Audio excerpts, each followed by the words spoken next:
A relative newcomer on the block, Village Main Reef Gold Mining Company is looking for more assets to add to the stake it already has in Lesego Platinum. Lesego owns a prospect on the edge of the Phosiri Dome in Limpopo. Joining me with more details is Bernard Swanepoel. He's the CEO of Village Main. Bernard, thanks very much for coming in today. I don't think I've spoken to you since you were at Harmony, so big changes since then. Well, it's 3 years ago. Of course, you built Harmony up from scratch in your 12 years as the CEO. Do you think, or do you plan to emulate this with Village Main? Well, the Harmony story, of course, was a story of 50,000 people, not me. I did become the face of Harmony because I was there for 15 years. But at Village, we certainly will have a growth strategy, hopefully with some of the ingredients that previously worked and also with some of the lessons of what worked not so well. Starting with a clean slate, and obviously starting with a platinum exploration project, we can probably do what a lot of companies would have liked to do if they could start today, and that's perhaps give investors an opportunity to get exposure to precious metals. So we are certainly unashamedly going to blend platinum and gold together. And we believe that Lesego as a cornerstone asset is exactly the correct asset. It is a fully funded exploration project, and we can now apply our minds to finding ourselves a cash generative asset. Most likely the first one is to come from the gold sector. Why do you say unashamedly mixing gold and platinum? Because I should think it's a good idea, because obviously both metals respond to different circumstances. We don't have the gold price and the platinum price moving at the same time. So surely it's quite nice to have a balanced portfolio. Yeah, you do find that you are beginning to take some of the decisions that typically your fund manager type investors say, well, we would rather like to have clean choice, If we feel good about gold, we'll invest in a gold vehicle, or if we like platinum, we'll buy our platinum shares directly. So to some extent, by blending it, you take diversification decisions for investors. That typically sits more comfortable with individual investors. But being a small company, I mean, right now our market cap is 600 million.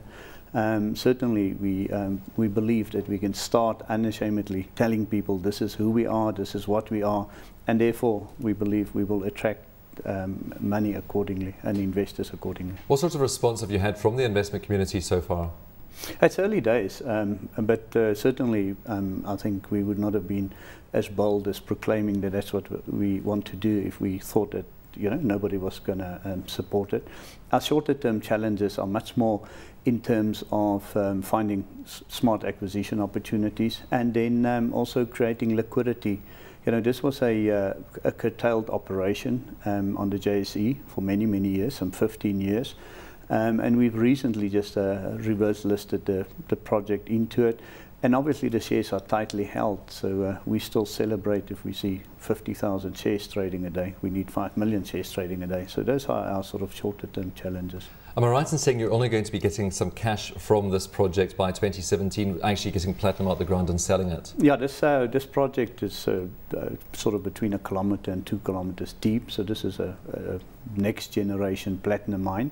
The next 3 years is all exploration, and we are very excited about that because we managed to secure funding from the IDC to the extent of 140 million rands. So it's a funded exploration project, but as a cash generator, it's far in the future, and therefore our need to, in the shorter term, probably buy ourselves into either a turnaround or a cash generative asset. Are there gold assets out there that you can mine feasibly at this stage? Yeah, no, there certainly, in our opinion, would be some viable opportunities. We believe that the cost pressures in the South African industry especially is likely to result in another round of serious rethink of the gold mining model. I think the same applies to platinum mining, as we are seeing now with all the safety and other challenges. So the more the cost pressures on the producers, the more there's probably going to be a rebalancing of their portfolios, and that always creates opportunities for more nimble, smaller operators. Of course, Harmony was famous for actually buying assets from other companies that were quite deep and quite expensive to mine and turning those around. Would you be employing the same strategy? I know that Harmony is looking at selling some of its mines at the moment. Yeah, the sort of deep part is less appealing. Buying assets that have got potential to be turned around.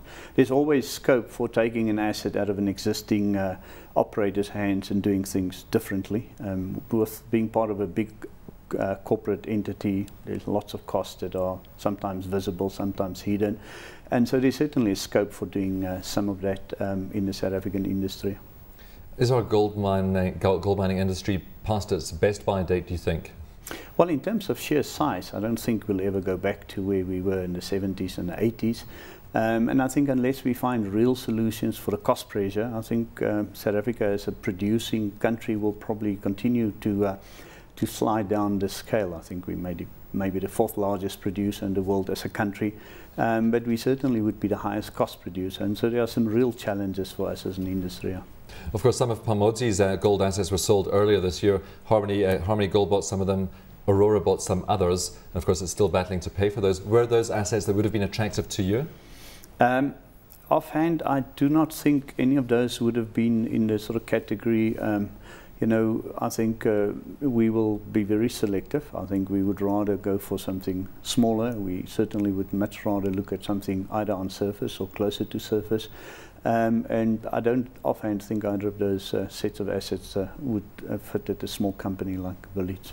Is there anything you're looking at specifically at the moment? Can we expect an announcement anytime soon? Well, I mean, the last 3 years I haven't been sitting around completely idle.